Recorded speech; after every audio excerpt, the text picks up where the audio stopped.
until 4:30 p.m. In the evening, and finally a big win for the Eknath Shinde camp coming in, and a big setback for the Uddhav Thackeray camp, because remember that this would have a very big ramifications, because the BMC polls are just round the corner, and that is the reason why the Eknath Shinde camp was actually pushing that they stay on the, in fact, the election commission proceedings is vacated, and the election commission determines as to who is the real Shiva Sena. And it has been constantly been argued by the Eknath Shinde camp that election commission is the right authority to do so. It's a constitutional body, it's an independent body, and does not have to do anything with the disqualification that occurs in the house, because it only occurs in the house, and the election commission is only determining as to who the party belongs to now.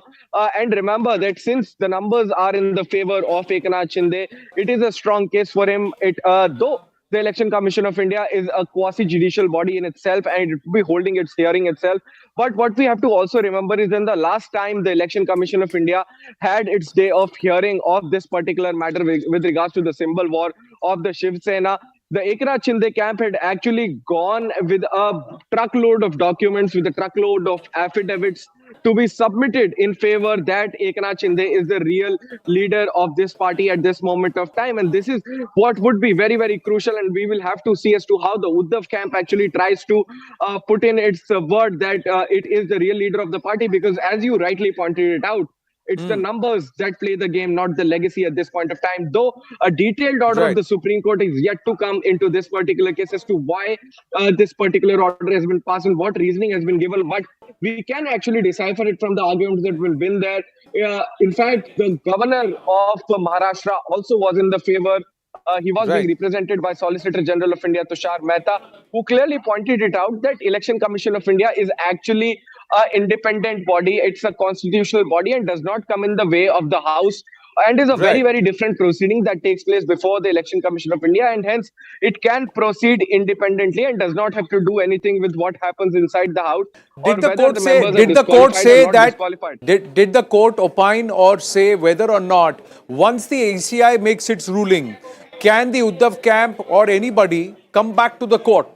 Was there any comment on that front, Ananya? We are also trying to get back Vinay Deshpande with us, and also try for somebody from the Eknath Shinde camp to get their reaction. But did the court say that once the ECI finishes its ruling and decides, then whichever party that feels aggrieved can come back to us? Was there any comment made to that effect? Well, Anand, the thing is that at this moment of time, because the court was already wrapping up, the court just said that the EC proceeding has been done away with. Nothing else was said. But this is a general sense of law that if a person is aggrieved by certain kind of order, whether it's the Election Commission of India's order or some other order, it can definitely approach the Supreme Court. And any of the camps, whether it's the Eknath Shinde or the Uddhav Thackeray camp, if they are aggrieved by the Election Commission of India's order, they can definitely use their legal remedies to come before the Supreme Court and in fact seek a detailed hearing. And it's on the Supreme Court later on whether it would actually go into it or would want admittedly, to because that's exactly what happened with the LJP. I'm just looking at the LJP playbook and how it played out. Somebody tried to go to court, then the ECI ruled, and then they went back to court and said, no, the ECI ruling stands. Did something similar happen? Because that is very ominous for the Uddhav faction. Vinaya, if it is the Election Commission, then they have a precedence in the recent past with the Lok Jan Shakti party. And there again, it was not the Paswan Sayan who got the control of the party. It was the uncle Pashupati Palas who got the control of the party because he had the numbers and also the party symbol. Well, yes, Anand, that is being discussed as one of the precedents in this case. But at this point, let me tell you, both the sides aren't really willing to talk speculative. It clearly is Eknath Shinde's case that he has the numbers when it comes to the MLAs and MPs.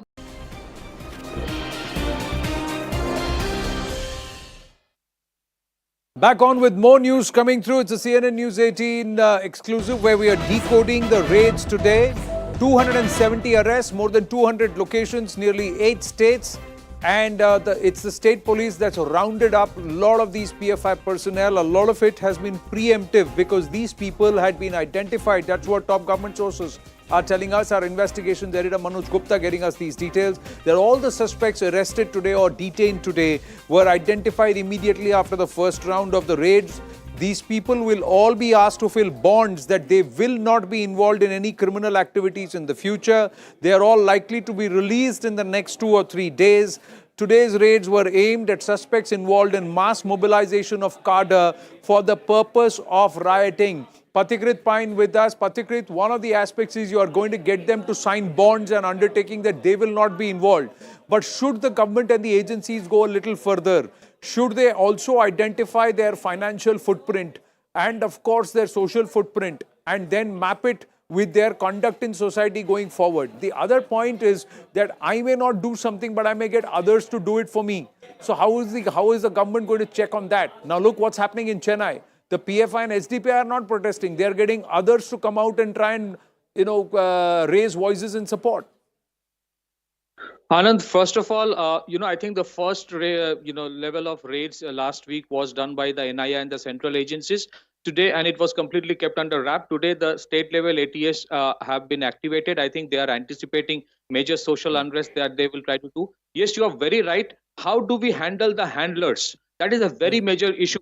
In the eye of law, unless somebody has done something which is an act of terror, you cannot do anything to them. But when you radicalize others to do an act of terror, that is a very, very major, issue of crime. And we need to codify that. We need to have specific laws, if possible, on that specific thing. And that is still not there. Third, a very important point, Anand, look at how smartly they're targeting RSS instead of targeting government of India. Because they know the moment they use the word RSS, they would get traction, they would get support from certain parties, political parties, possibly within India and out abroad also. And that is why these anticipatory actions are being taken, because the government has understood what these organizations can do during the anti-CAA riots. So the government doesn't want this to get blown out of proportion. These are, I think, preventive measures being taken. But I'm sure under preventive or money laundering act, they would all be prosecuted. There will be the money trail that will be found out, and that's why, apart from UAPA, we'll have to see. Well, we have to try and get that done, because there have to be more steps so that these people do not manifest in some other form in the near future and further cause trouble. Winding up this edition of The Nation at 5 on that note. Stay with us. Viewpoint right now.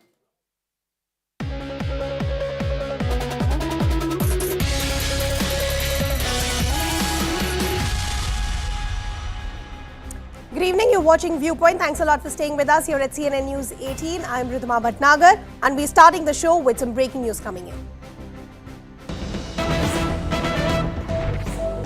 So amid the turmoil in Rajasthan, we're now understanding Congress interim president Sonia Gandhi has spoken to Ashok Gehlot. Meanwhile, he is holding a crucial meeting with senior ministers in his cabinet in Jaipur. But this conversation is going to be very, very crucial, because yesterday we are picking up details of how the top leadership actually is very disappointed with Ashok Gehlot because of the kind of rebellion that we've seen. Ashok Gehlot, on his part, has completely washed his hands off, saying, I was actually unaware as far as his rebellion is concerned, because the MLAs are not even listening to me. All of this is happening at a time when Sachin Pilot is already in the national capital.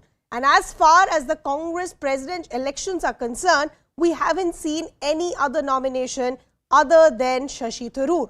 So what really is happening? What was this conversation about? As I pointed out, the top leadership and even the observers, Mallikarjun Kharge and Ajay Makhan, they also now believe that because of the rebellion that we've seen by the Ashok Gehlot camp, it's now better that Ashok Gehlot possibly shouldn't be in the running to have the top job, because they feel that one of the most crucial aspects of the party president is to try and keep the party together. But because of the rebellion that we've seen, possibly Ashok Gehlot is not the man for this job.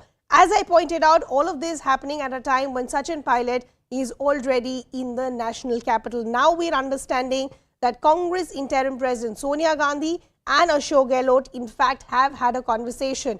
This becomes crucial, as I pointed out, because yesterday we were picking up details of how Sonia Gandhi, the top leadership, actually is disappointed with Ashok Gehlot, and they were actually raising questions as to why it had to come to this.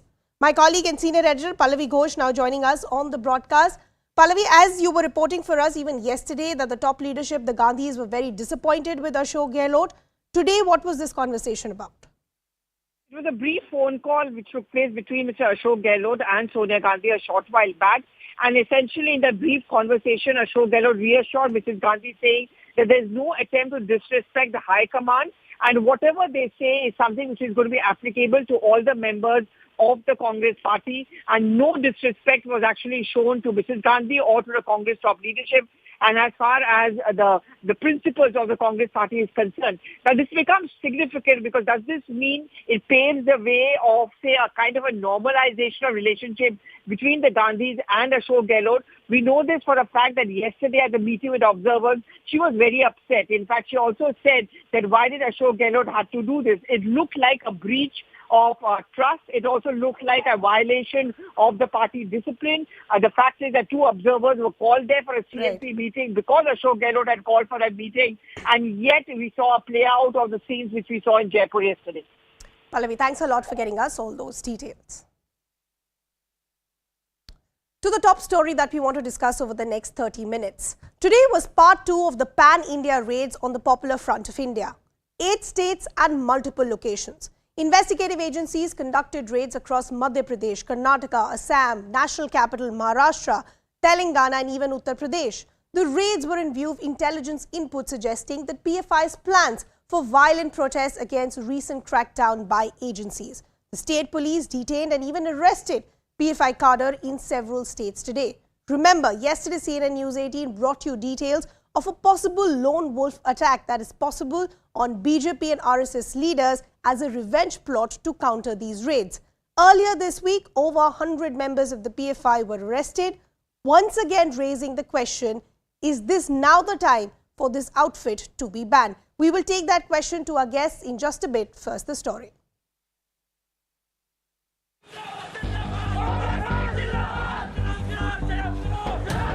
It's round 2 of the mega crackdown on Popular Front of India. Pan-India raids, searches in 8 states. Over 250 PFI members held. The maximum arrests were from Karnataka. They were inciting communal violence or public disorder or trying to foment trouble in the society. Most of them they are PFI members, few of them they are SDPI members. The raids were a continuation of what we saw last week, conducted on suspicions of PFI's involvement in organizing terror camps and encouraging youth to participate in terror activities. Today in Assam, we have picked up 24 PFI people. This operation will be intensified. PFI के बारे में जिस तरह की सूचनाएं हैं, जैसी गिरफ्तारियां हुई हैं, जैसे कामों में उनकी संलिप्तता की या संदिग्धता की ऐसी बातें लगातार उठी हैं, वो जांच का विषय है और उस पर जांच हो रही है. The raids come at a time when there have been a series of revenge attacks by PFI members.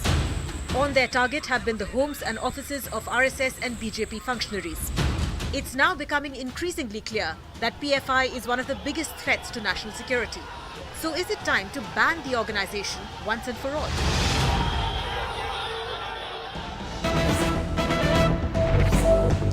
We're now understanding the Kerala State Road Transport Corporation has moved the Kerala High Court seeking compensation of about 5 crores from PFI for losses caused to the corporation due to the strike that was called by them last week. Remember, last week we'd seen 71 KSRTC buses that were damaged and almost 11 employees that were injured as well.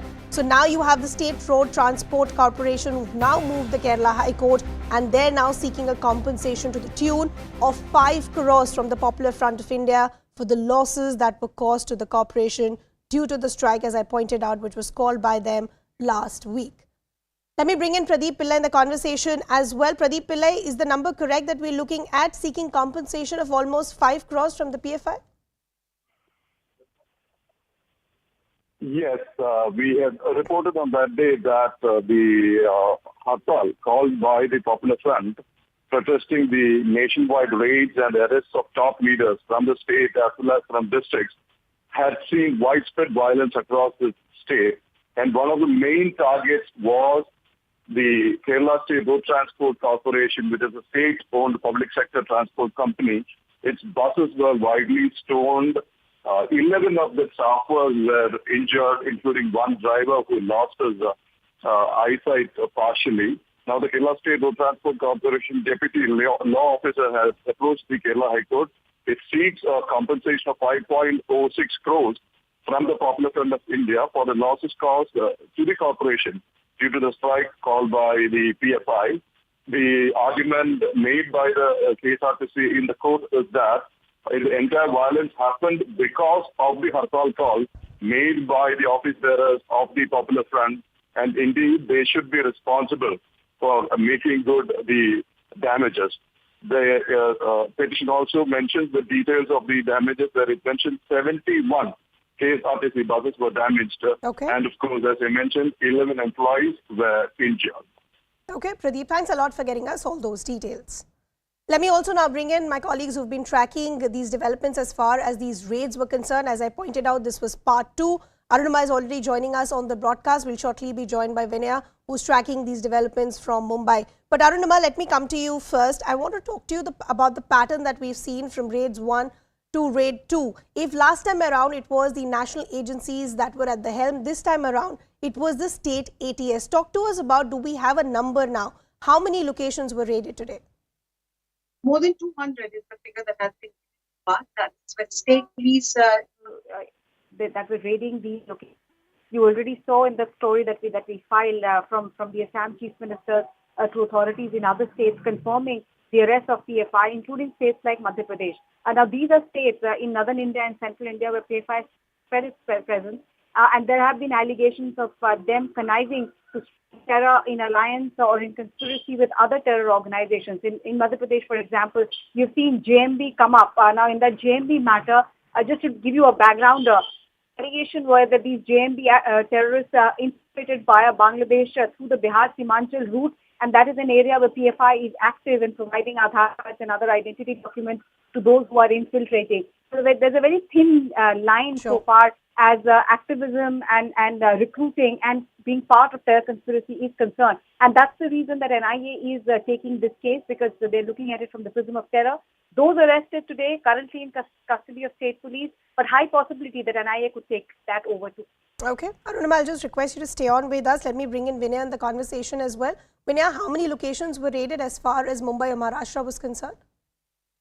Well, at least 12 to 15 districts is what we are learning. But more importantly, in this massive crackdown that has been led by the state police, which is the Maharashtra police, it was a multi-agency operation. We are learning that at least 45 persons were nabbed from all across the state. Now, let us understand the focus in Maharashtra has primarily been on Marathwada. So may it be Nanded, may it be Aurangabad. We have seen a large number of detentions from there. We have also seen action in the financial capital, that's the capital of Maharashtra, Mumbai. 3 persons have been arrested from here. We have seen action in neighboring Thane district as well, Kalwa, Mumbra. So arrests have taken place from several locations, including Malegaon. Police say that this is a big breakthrough, particularly at a point when the first rung of the leadership was already arrested and the focus was on the second rung of the leadership. This is being seen as preemptive arrest in order to make sure that no further disturbances happen in the state. So this is what sources tell us as of now, Ridhima. Important raids from across the state this time, after the action by NIA, after the action by Maharashtra ATS. Now the state police has also swung into action. In fact, just yesterday, the Maharashtra ATS had also made its 21st arrest from the PFI cadres. Now that 21st arrest was made from Nanded. So crackdown in particular has been going on from several agencies, state agencies as well as central agencies, against the PFI. Back to you. Okay, Vinaya and Arunima, thanks a lot for getting us all those details. Let me also now bring in our guest to take this discussion forward. We have Abhijit Iyer Mitra, Senior Fellow, Institute of Peace and Conflict Studies. We have Arvind Kumar Jain, former DGP of Uttar Pradesh. We have Atikur Rahman, Islamic scholar. We also have Sushant Sareen, Senior Fellow, ORF and Strategic Affairs expert. Good to have all of you on the broadcast with us. Sushant, let me begin the conversation with you. When we saw the first set of raids, they were followed up by protests as far as Kerala were concerned. Then there was some sort of a warning as far as a revenge plot is concerned in terms of lone wolf attacks. Now we've seen the second set of raids also take place. should we also now prepare ourselves possibly of some sort of, protest or a countermeasure by the PFI? Absolutely. Look, what you have to look at, the sense which comes out from all these raids is how much the PFI has metastasized over the years. And the fact that the sheer spread of this organization and the kind of roots it has struck among sections of the Muslim community is something which should be of serious concern, not just to the political parties in this country, but also to the national security establishment. Now, an organization like the PFI, which is so well resourced and which has spread its poison across the body politic, is not going to just roll over and play dead. They are going to retaliate. Will they retaliate only with some kind of protest, perhaps violent, or will it take some other shape? And I mean terrorism, raw, unbridled terrorism coming out from them, which is something which they have been indoctrinated into, which is something which we know from the reports that they have been training for. And the kind of links they have with other dubious organizations around the world. So don't be surprised if you're going to see some kind of retaliatory action. I would imagine it could be a combination of both. It could be a combination of street protests. It could be a combination. It could be a mass mobilization of the sorts we saw during the CAA agitation. It could be simple targeted killings and targeted attacks, terrorist attacks. And these are not, please, for God's sake, don't call them lone wolf attacks. These are not lone wolf attacks. Lone wolf attack is a guy who's sitting in his room and who is self-indoctrinated and self-motivated and wants to go out and do something stupid. These are guys who have been trained, who are part of an organization, who will do what they will do as part of certain instructions which are given to them. That's not a lone wolf attack. So don't give them a kind of an alibi by calling it a lone wolf attack. Number one. Number two, please remember that these are guys who have been in touch with many of the terrorist organizations. So I think we need to be extremely careful on what kind of pushback is going to come from these fellows. Okay. Abhijit, taking on from what Sushant is saying, that if we need to prepare ourselves as far as a pushback is concerned, I just want to talk to you about, isn't this like a counterproductive measure? When violence is seen as a justification to these raids, isn't the PFI and the cadre on the ground proving the point as far as the investigative agencies are concerned? See, they've got enough people to justify everything that they do. Let me give you a simple example. A friend who does a podcast had called them terrorists, etc. They filed defamation cases against him in 15, 20 different courts. So they've got a huge set of so-called public intellectuals, lawyers, everything who dance to their bidding, who will, whitewash everything that they do. It'll all be put down as peaceful protests, justified protests, God knows what not.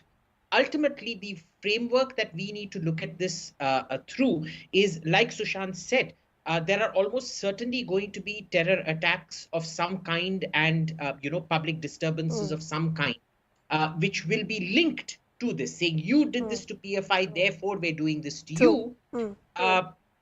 But the cost is, the question really is, how much more of those attacks and public disturbances would we have seen had the PFI not been disrupted so completely as it has today?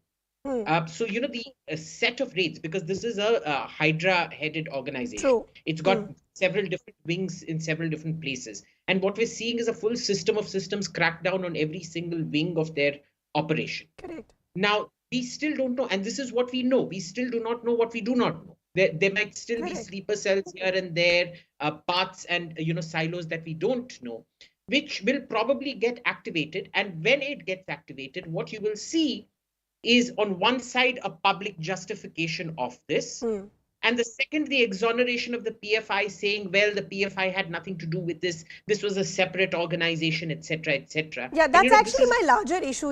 There is still a section, a lobby that continues to justify that, on one hand, if you have these raids and a crackdown on the PFI, what about the others who continue to pledge for a Hindu Rashtra or others? My only question is that even a justified argument or is that a flawed one? Arvind Jain, I want to bring you in. Two things that I want to understand from you. One, this argument that we keep making that if you're attacking the PFI, why not the others who are pushing the idea of a Hindu Rashtra? The other concern is, yes, this crackdown is happening. Many are saying possibly late in the day. But what is the guarantee that we will not see this having another shape or form? This was the same concern as far as banning of Simi was concerned. It then got a new name and form, which is the PFI. What is the surety today that post this crackdown, the radicalization or the activities will see an end? I would like to make one thing very clear, which I have said on several channels also, that maintenance of law and order is a state subject. It is not even in concurrent list because the states have been opposing it. It is not at all in central list. Center intervenes in very rare cases. During my 36, 37 years of service in UP, I have never seen central agencies directly involving themselves in carrying out raids. Yes, Intelligence Bureau, RAW, other agencies, they have been giving inputs to the state police forces, to STF, to ATS in UP, and they carry out the operation along with the state police. They provide information, they provide input, and operation is carried out by the state police. Here you see it is different. NIA, ED have carried out the raids. After taking into confidence the DGPs of the state, the higher people over there, and they also cooperated. But you see, you must have seen that in non-BJP states, ruled states, CRP was there to protect the raiding parties. Yeah. So they were apprehensive that there might be attacks on the raiding parties.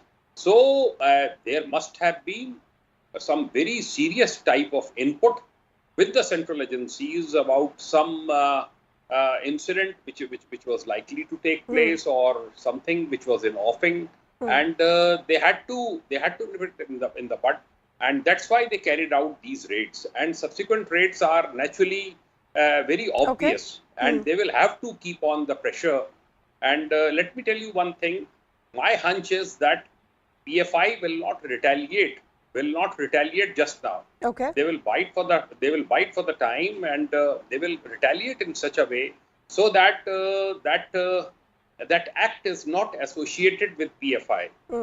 CA and RC protest in Lucknow, which had turned violent, very violent, at several districts in the state. Arvind Kumar is actually making a very crucial point, that will we actually see the PFI cool down, or possibly will they use proxies? And this is interesting, sir, because today also the protest that we saw in Chennai, it was actually not the PFI and the STPI, but others that were actually helming this protest. Atikur Rahman, I want to understand from you, considering the fact that there is so much evidence, there are dossiers after dossiers with the NIA as well, and considering the fact that when these raids are happening, the only justification or defense that you see by the PFI is a violent demonstration, why should it not be banned?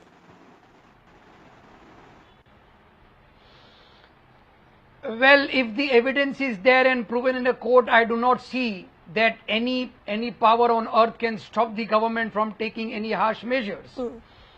Since 2 or 3 days we are being just corner announcing that if you support the PFI, it is next turn you will be jailed.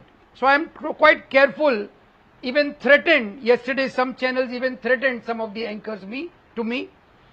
So with care and concern, I should put my point that our support to the PFI is only constitutional. If it is established they are involved in any unconstitutional measures or violations of the IPC, our support will be ending there.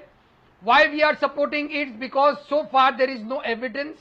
The evidence has been either placed by the police agencies, investigating agencies, In the Hadia case, we have seen even the PFI was related to ISIS, that was not established. Hadia was tortured for more than 3 years. Nothing could come out of it. Just talk to me Ultimately, about Supreme what has Court's happened as far precious as time was raids wasted. one were concerned. There is Hartal in Kerala. We're understanding it was possibly only a precursor.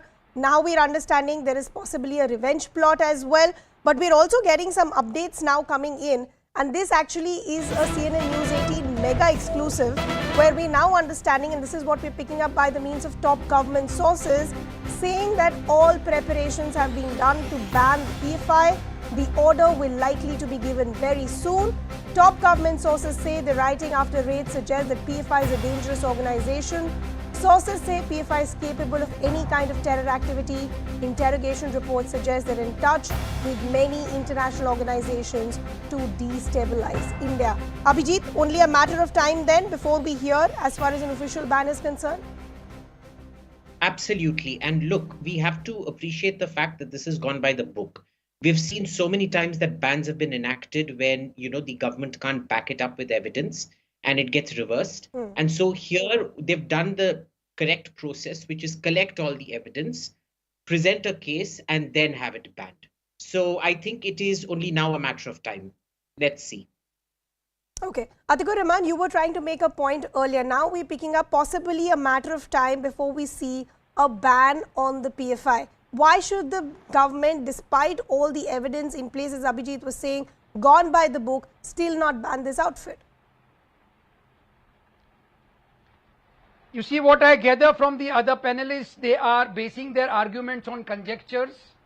They are basing on all their arguments on hypothetical things, that they will be projecting themselves, PFI will be retaliating in this manner. No, but what is conjecture? There is a Bihar module that is busted. Links are found as far as the PFI is concerned. There is an anti-CAA protest that happens. Links are found to the PFI. When there are raids that are taking place on the PFI, there's Hartal and protests that we're seeing. Public property is vandalized. Over 200 cases as far as the PFI is concerned, just alone in Kerala, other states as well. What is the evidence that we're looking for?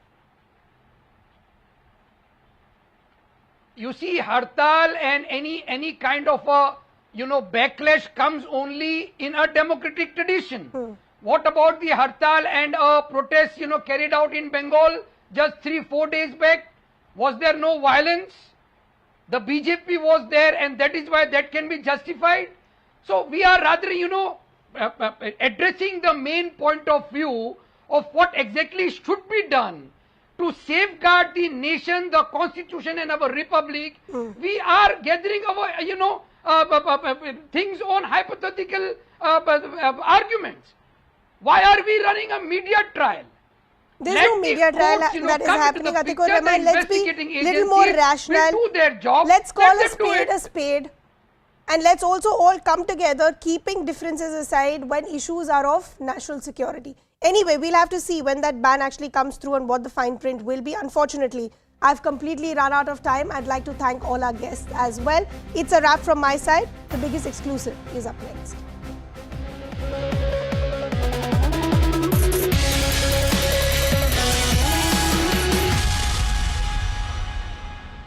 Both the factions, is going to be a long binding road ahead.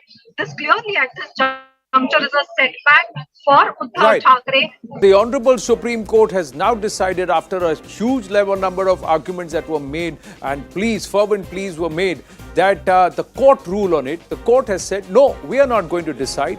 Who is the real Shiv Sena? This question will be answered by the Election Commission as per rules. As per rules that govern and decide the functioning of a political party, and it is the Election Commission of India, which is a constitutional body in itself, that will deem who is in control of the party. It's not about legacy, it's not about name, it's not about who is the current president, etc. It is about what the rules say as to who controls the party or who is deemed to be in control of the party. That is the big judgment coming in, or ruling coming in from the Honorable Supreme Court. Let's get the details from Ananya before we bring in Vinaya Deshpande, because this is going to get a lot of things rolling and set a few things in motion in Maharashtra too politically. Hey Vinaya, what does this mean for politics in Maharashtra, because Eknath Shinde and Devendra Fadnavis together have been saying it is Eknath Shinde who's the real Shiv Sena, Bala Saheb Shiv Sena, this is who Eknath Shinde is, and this is who, they are the ones who have the right to the bow and arrow symbol.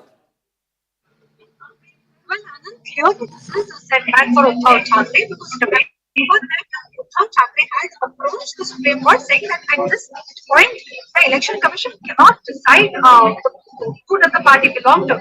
The fact that the Supreme Court has said that the Election Commission can go ahead and decide on the claim of Eknath Shinde clearly means that it will now decide on who does the symbol belong to and who does the party belong to.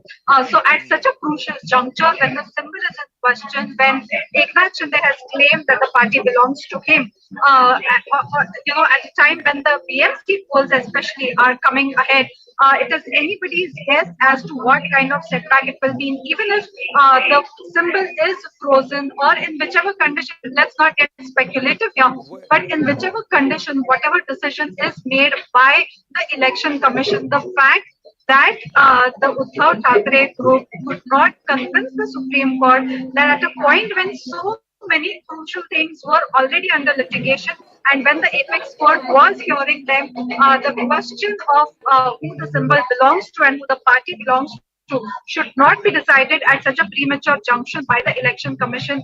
Uddhav Thackeray has not been able to convince. But here is the thing, Vinaya.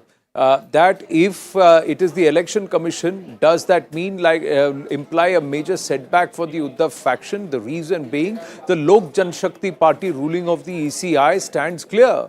Where it was not legacy, it was not about who claimed to be in control of the party, but it is about who had the numbers, who was in administrative effective control, not legacy. And that's why it was not the Paswan Sayan who got the control of the party, but it was the uncle.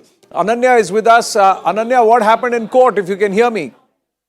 Well, yes, Anand, a very, very lengthy hearing which continued since morning until 4:30 p.m. In the evening, and finally a big win for the Eknath Shinde camp coming in, and a big setback for the Uddhav Thackeray camp, because remember that this would have a very, very big ramifications because the BMC polls are just round the corner, and that is the reason why the Eknath Shinde camp was actually pushing that they stay on the, in fact, the Election Commission proceedings is vacated and the Election Commission determines as to who is the real Shiv Sena. And it has been constantly been argued by the Eknath Shinde camp that Election Commission is the right authority to do so. It's a constitutional body. It's an independent.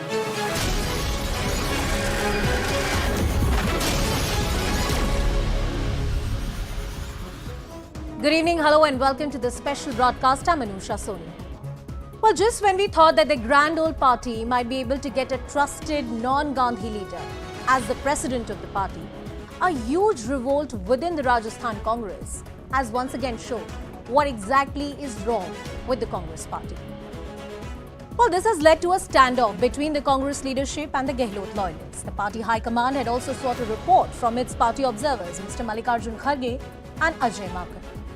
As the crisis erupted over the Rajasthan Chief Minister post, Ashok Gehlot seems to be inching out or not. That's the key question. Perhaps time will only tell us. The trouble within the party, though, is not new.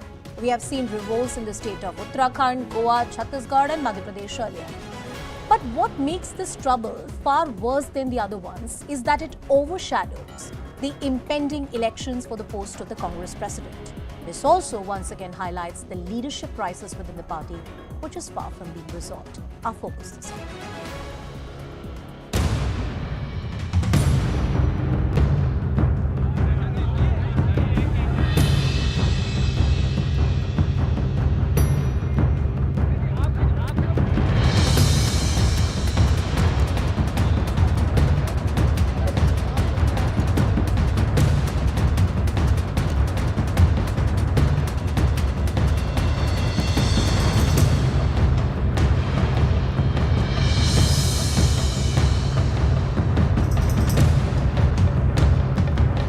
मामला नहीं, इस्तीफा कांग्रेस के विधायकों ने अध्यक्ष को सौंपा है।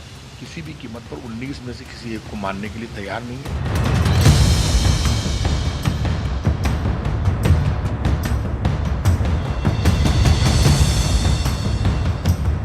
कांग्रेस पार्टी अपनी चतुराई के चक्रव्यूह में बुरी तरह से फंस गई।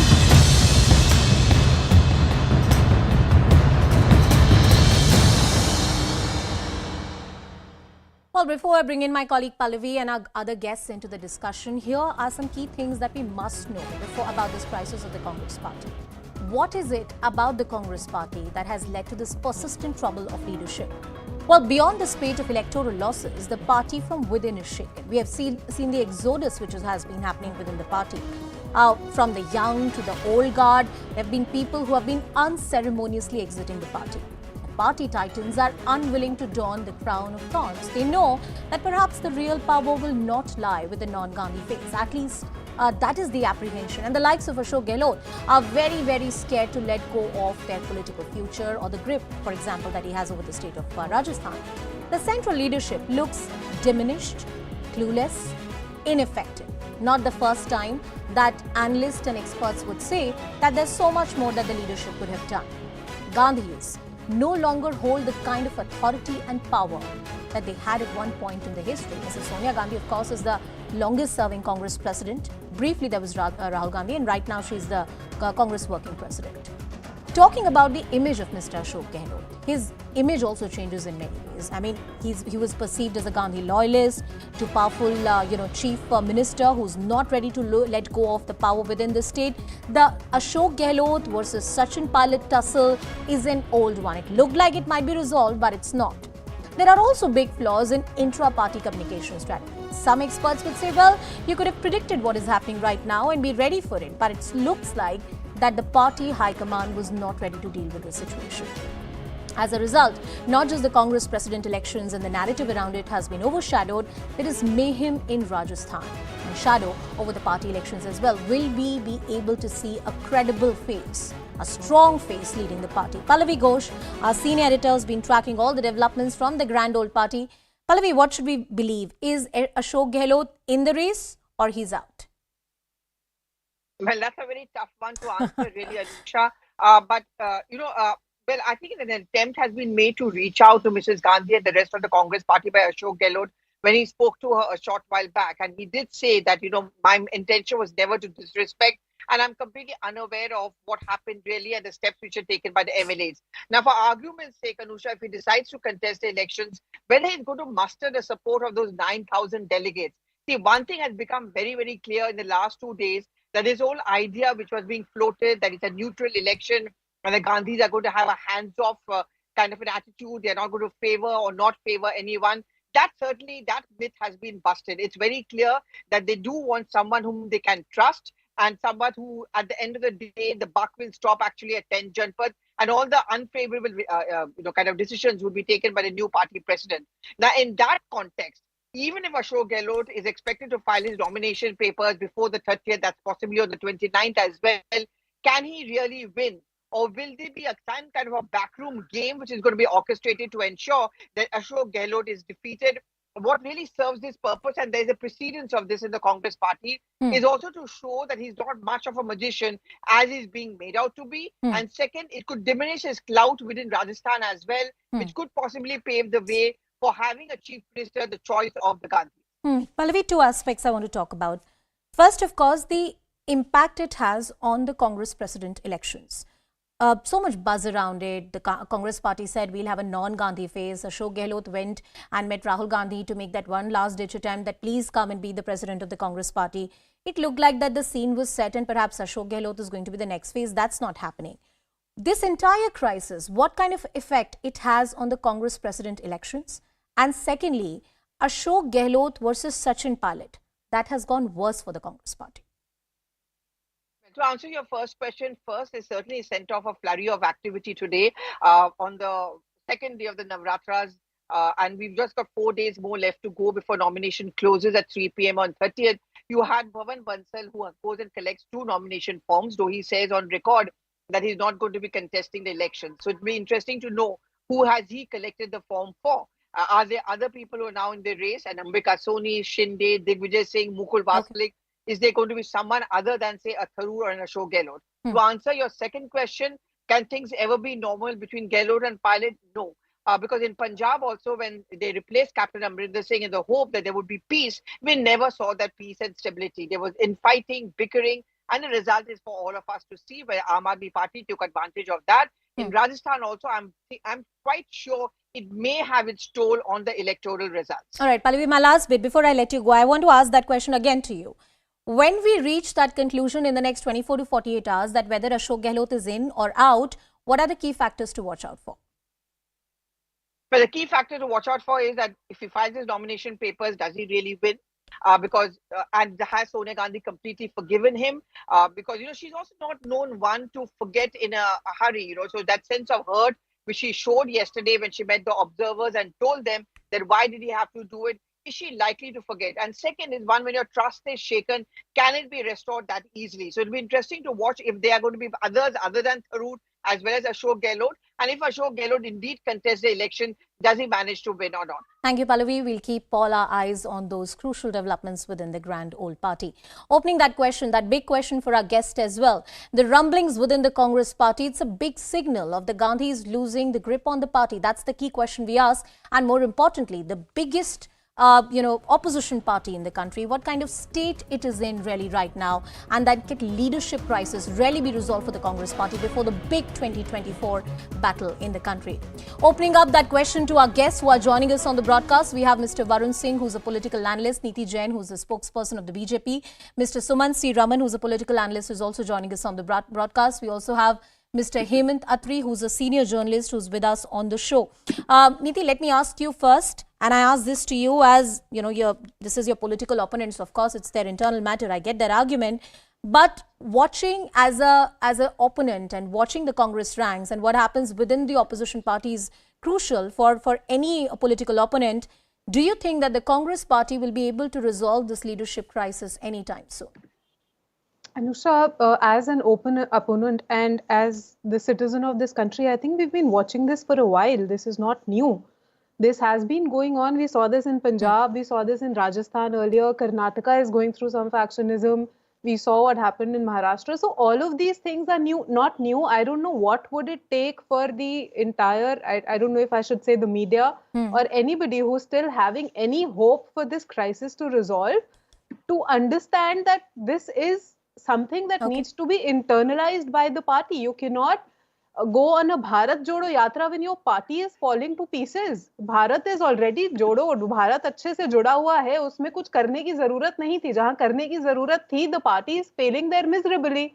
So as opponents or as the citizens of the country, the entire election process that they're trying to hold or trying to portray that they're holding, I don't think anybody has any sense of belief in whatever is happening. Their own party men go out and say that we want Rahul Gandhi to be the president. Rahul Gandhi is not interested.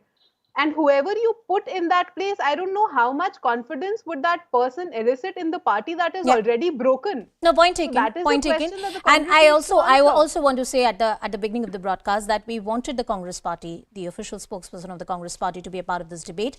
However, as a party, they have chosen not to be part of such debates which are happening about the leadership crisis. We respect that decision, but as a media outlet, we try to reach out to them. Mr. Suman C. Raman, I'll come back to you. Would you agree with what Neeti is saying? Like, this problem cannot be resolved. We have seen it happen so many times at such a critical juncture. When the Congress president elections are pending, you have a crisis happening in Rajasthan. And when it happened last time, the Congress party had to work really hard to control. Otherwise, a repeat of Madhya Pradesh was all set to happen. Look, I think that we need to give them a couple of days' time until 30th before the dust sort of clears up.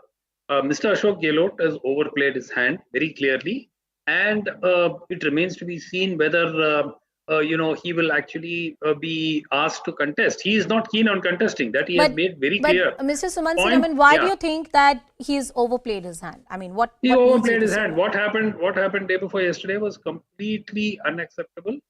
He knew very well that he would have to give up his chief minister's chair, and getting his supporter MLAs to behave in the manner they did and to sign a resignation letter and give it to the speaker was completely, it was a betrayal of the trust that the Gandhi family had placed in him.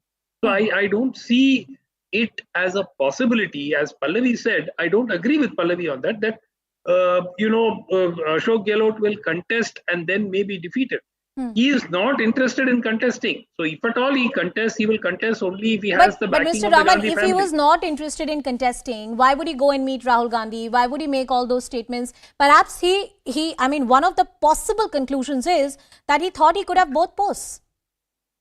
He did believe he could hold both posts, but it was made very clear to him that the one member, one post rule would apply to him as well.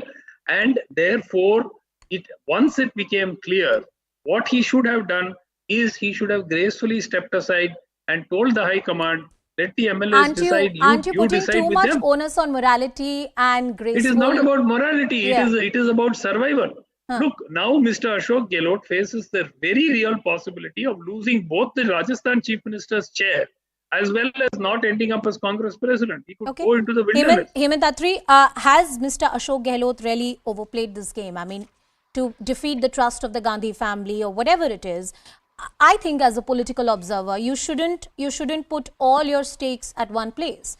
And more importantly, if this is such a big step which is happening for the Congress party, you would hedge your bets. You would be somewhere ready that, perhaps this problem can happen once again and I need to be ready for it. You can't be completely caught off guard at such an important juncture. Mr. Attri. Precisely, Anusha, I fully agree with you. And after agreeing, I will add something more to it. See, Gandhi family had offered this Congress presidentship to Mr. Gehlot in 2019 only, once Rahul Gandhi stepped down. And he refused basically, and he always requested them that he would like to remain in Rajasthan politics. That's why he was, appointed as General Secretary Organization, which is the second most important post in Congress hierarchy. He remained there, and the moment he got a chance, he basically slipped to serve as a Chief Minister in Rajasthan. Now, whatever has happened, there are two things about it. First, he has lost the personal confidence and faith of Mrs. Sonia Gandhi, and she is very, very annoyed with him. Although, as per my sources, he has felt sorry before her on telephone also. He is trying to, use all those channels to send his apologies to all the Gandhi family, including RG and Priyanka Gandhi also.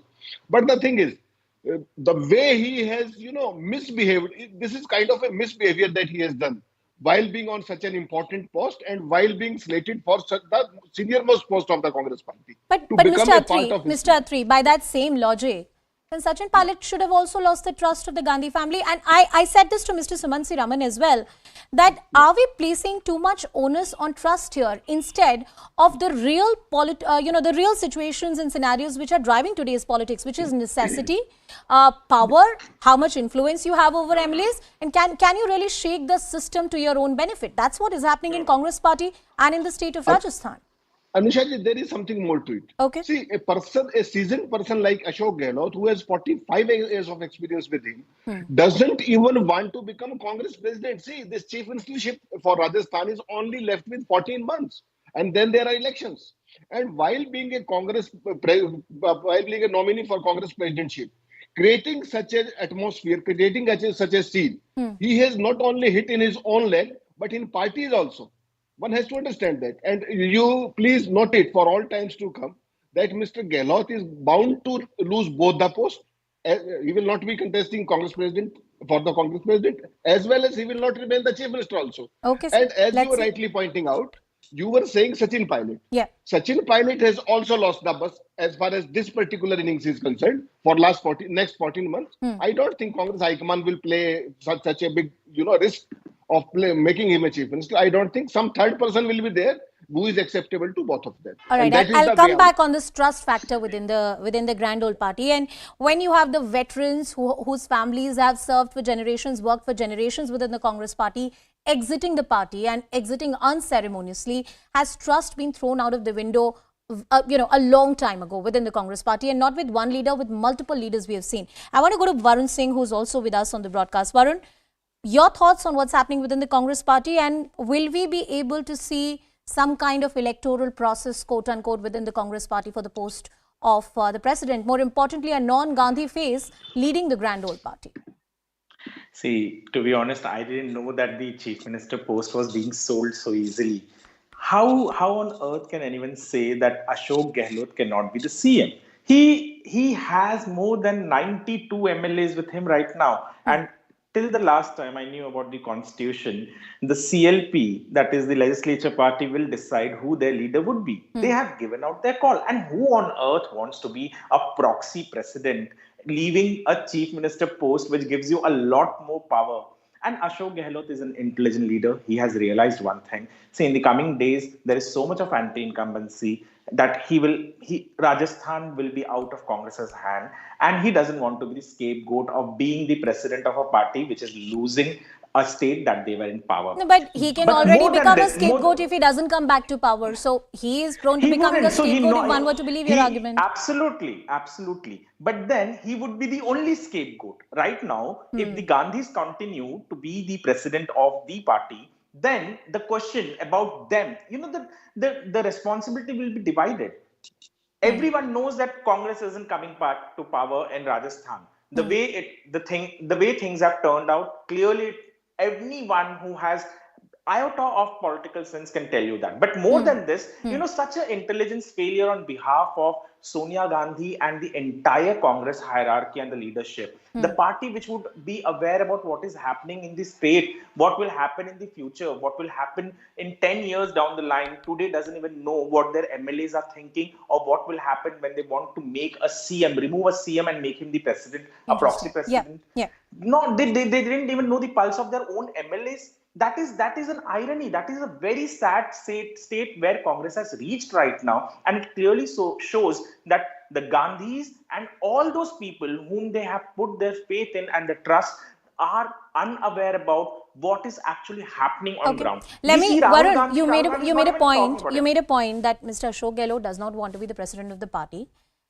Because he doesn't want to be the scapegoat if the electoral losses for the Congress party continues in the round of next state election, assembly elections, including the state of Rajasthan. Mr. Raman, do you agree with that? And I open this question much beyond Ashok Gehlot as well. Different political leaders or any credible face within the Congress party who have stayed within the party for decades or have been loyalists, would they be wary of taking this position? And the fear is, twinfold. One, whether you'll actually have real powers or the office will run from 10 Janpath. And second, the party is in a disarray right now. It might take a very long time for it to be back on track. Look, the reason that Mr. Ashok Gehlot doesn't want to occupy the chair is because he, in his mind, perhaps believes that he can still pull off a win in next year's election. Though I agree with all the panelists who said that it's going to be virtually impossible for the Congress to come back to power in Rajasthan. The point is, Mr. Gehlot feels that that he still has another 12 to 13 months in office. So he would rather want the security of that rather than a completely unknown position as the Congress chief, where he could end up being a kind of a proxy. The point really is that his behavior day before yesterday was completely unacceptable. It was a breach of faith, and no party leadership will accept something like that. Here is somebody whom they put their trust in.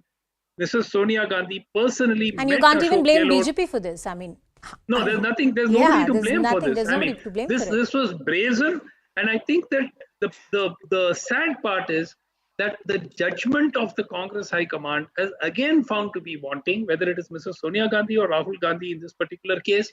That is what is depressing from the Congress point of view. Now, if they do take disciplinary action against Ashok Gehlot, as was being spoken about yesterday, today again there's talk that there won't be any disciplinary action, and he has reached out and apologized and so on. But if they did take, then it would be virtually tantamount to pushing one more leader into the BJP's fold. Or out of the party, joining the list of Amrinder Singh. You must be very glad listening to all the political analysts and observers saying that the Congress party is not coming back in Rajasthan, and if they push Ashok Gehlot too much, he might just join the BJP. I think the BJP has made it very clear the Congress Mukt Bharat is what we have been working on, and I think we're inching closer to that. So I don't think that needs an explanation. But you were talking about the trust in the party, and I think Varun made a very prominent point saying that he would, Ashok Gehlot would rather hold the CM position than be a proxy president in a party that no longer exists. So trust only happens in a leadership which is strong. And this, I think, explains that one statement explains that there is no trust either in the party or the leadership that for once there is a non-Gandhi who is being coronated to be the next president, but nobody is interested in taking up that position. So I think that party men are themselves telling us what they think about the party. Then nobody else needs to go in and make any comment on any of those things. Okay. So okay, Mr. Hemant Attri, I want to give this discussion a rather constructive tone and talk about the future of the principal opposition party in this country, the future of the Congress party. More importantly, in a democracy, you have a very strong government, and I continue saying that opposition plays a very important role of checks and balances. In that spirit, the leadership crisis within the Congress party and the upcoming elections for the post of the president are going to be very, very critical. In your learned opinion, do you believe that this problem can still be handled, still be contained, or once again, it's a mess that nobody can handle within the party? Anusha ji, it's not limited to Rajasthan. It's with everywhere. In every state you go, the same kind of fiasco is playing out. Kerala, they were very well poised for making a government. And last 3 days, they lost it all. Same was the case in Assam. The same was the case in Uttarakhand. Same was the case in Goa. In Punjab, you know, before Captain Amrinder Singh was removed that unceremoniously, the way he was, there was no competition in Punjab. The Congress party, basically, Congress leadership now, it is the people who they have appointed in the states as in charges or general secretaries. Basically, they are the first person who don't have any hold on the pulse of the political party they own and they are concerned with. Imagine what has happened under the Ajay Makan's garb in Rajasthan. He was told by 3 senior most leaders in Rajasthan that this is going to happen, and it was told to him 2 days back, once the CLP was yet to be slated. And still he, you know, he was so overconfident from within that he took this, you know, miscalculated step. So the thing is, if Gandhis have to really survive, or the Congress party has to survive, first of all, they have to have the pulse of the people as well as their own cadres, number one. If you are looking at in the Kerala, they are getting good crowds. In Karnataka, they are also likely to be having good crowds. But what is the fun if their own party is breaking? How can you Jodo Bharat? Your own party is breaking. Then Gujarat election is coming. Many important elections are coming. Taking off from that point, if in politics timing is everything, or in anything in life timing is everything, then for this entire Bharat Jodo Yatra, this timing in hindsight seems to be awful, not just as a principal notion that, you know, don't overtake or, you know, try to claim the glory of the Congress president elections. Why do you have a Bharat Jodo Yatra? Your party is in a crisis right now. See, Anusha ji, this is poor planning actually. If at all he had to move for this kind of thing, he could have done it after Gujarat elections. Gujarat, as per my information, Gujarat and Himachal Pradesh are going to have simultaneous election with Karnataka. BJP from within, they are planning to have an early poll in Karnataka. These are, 2 of them are very big states and very critical states, Gujarat as well as Karnataka. Once Gujarat goes for election 2 months from now and Himachal, where will Mr. Rahul Gandhi? He will be in the yatra. Okay. Varun, you had a point to make. Varun, you had a point to make. Please come in. Yeah. You know, I think it is high time the Congress hierarchy gets advisors who can actually sense things, what is happening. This was a very, very, very stupid thing to have a Bharat Jodo Yatra. You have already sent out a message that, listen, Rahul Gandhi has set out on a Bharat Jodo Yatra at the time when they are going to elect a new president. Couldn't it have been waited? Couldn't the new president have joined in? What kind of message have you sent out to the cadre? Even all those people who wanted to be part of the election, they have realized it now, and probably they know it better because they have been there in the Congress for a very long time, that immaterial who they are, what they are, it would be the Gandhis who would be calling shots. And that this Bharat Jodo Yatra is happening at a time when we have so much of news. Look at the headlines they are making. I don't know who are the advisors. And as I said earlier also, the Congress hierarchy has lost touch and pulse. They cannot estimate what is happening with their own leaders and what is happening on the ground.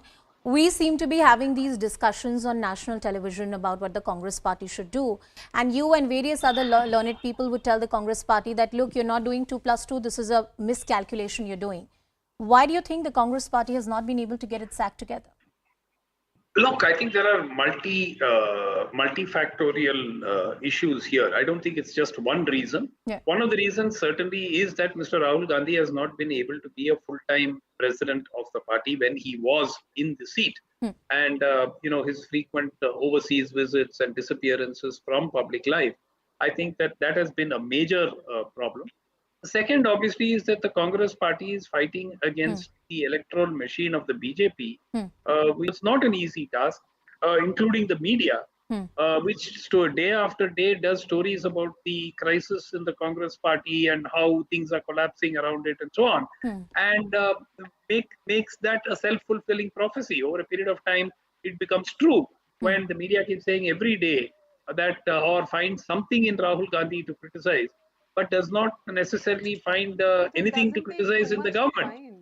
There is enough. There is nothing It doesn't in take too much to Niti, find. make your point. Niti, make your There is point. plenty to criticize about the government also. And so, as and when there is opportunity, we do. I think that's unfair.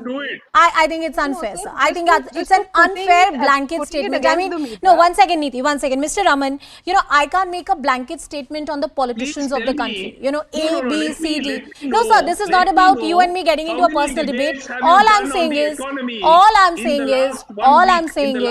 that it's not fair.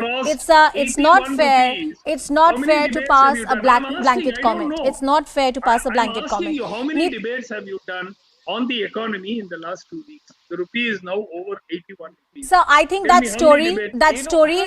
economic crisis of the country, that story is a question that was asked to the finance minister as well when she was with us on a town hall yesterday. Niti, one second. Mr. Raman, please listen to me. Mr. Raman, please listen to me as I close this debate.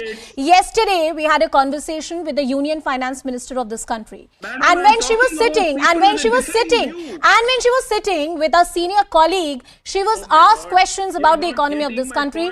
Thank you, Mr. Raman, for joining us on the broadcast. I'm sorry, I'm short of time. Mr. Varun Singh, Sumansi Raman, Niti Jain, Hemant Tatri, thank you all for joining us on the broadcast. Coming back to what we were really talking, we hope that the leadership crisis within the Congress party is resolved and they're finally able to find a leader who can lead the party in these critical times. With that, it's a wrap. Shivani joins you on the other side.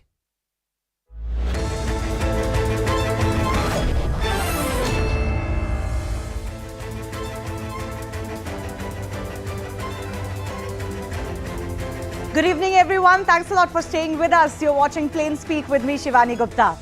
The stunning turn of events in Rajasthan have left literally everyone concerned in Congress smarting and struggling. What was an opportunity to assert their leadership and sort out issues has turned into a massive embarrassment for Sonia and Rahul Gandhi. What was seen as an opportunity to kill two birds with one stone, get a loyalist as Congress party chief in Gehlot and sort out the succession to pilot in Rajasthan, has now resulted in a lose-lose, a no-win situation for the Gandhis and the party. Whichever way this ends is frankly immaterial now. The damage is already done. But the story is clearly not over. The future of both Gehlot and Pilot, short-term and long-term, is under question. The leadership of the Gandhis and their control has taken a hit. And we still don't know exactly who are in fray for the president's post-elections of the party. The entire process has been reduced to being a farce. The cat is out of the bag. A nominee is being selected to be the next chief. The elections are not as free as the Congress would have wanted to project. How did the party get here? How did the Gandhis make such a blunder? And are there only losers, no winners from here on for the grand old party? We will take those questions to our guests in just a bit, but here is the latest on that drama that is continuing to play out. Now, Ashok Gehlot has reportedly dialed Sonia Gandhi just a few hours ago amidst reports that she's quite upset with him after the embarrassment. Meanwhile, Makan and Kharge, the Congress observers, will submit a written report to Sonia Gandhi on what all transpired. They are also very upset.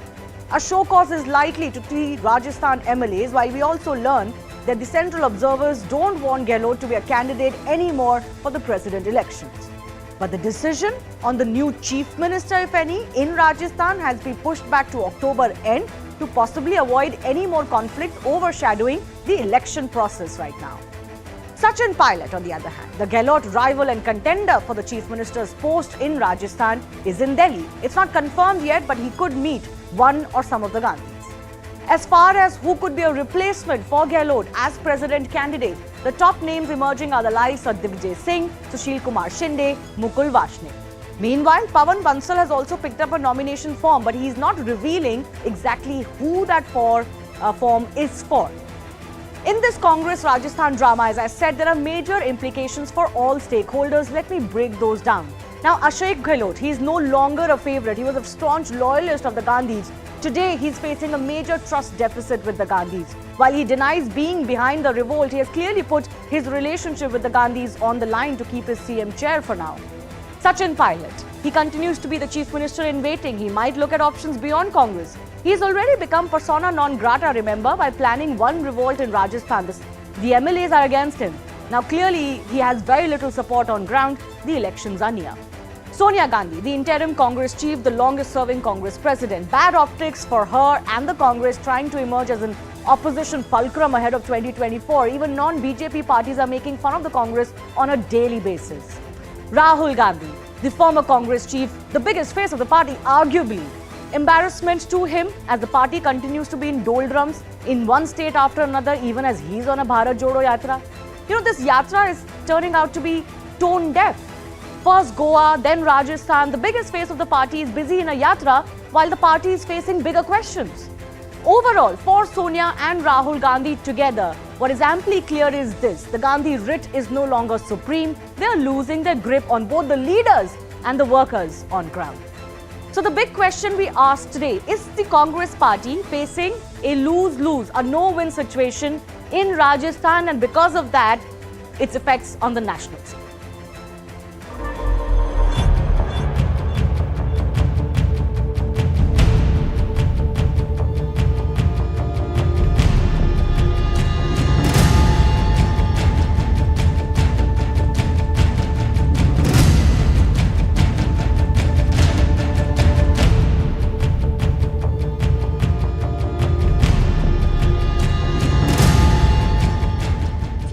वही था, षड्यंत्र था total, और उस षड्यंत्र में general secretary in charge शामिल थे।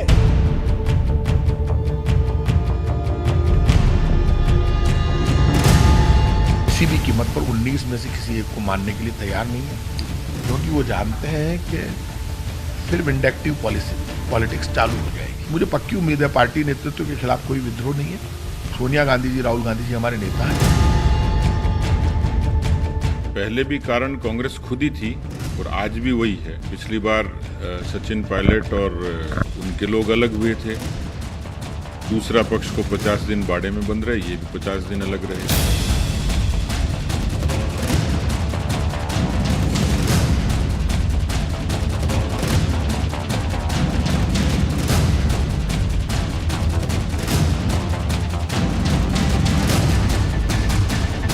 Only with the High Command they have to take it. सब ठीक हो जाएगा, सब ठीक हो जाएगा, चिंता करने की कोई जरूरत नहीं।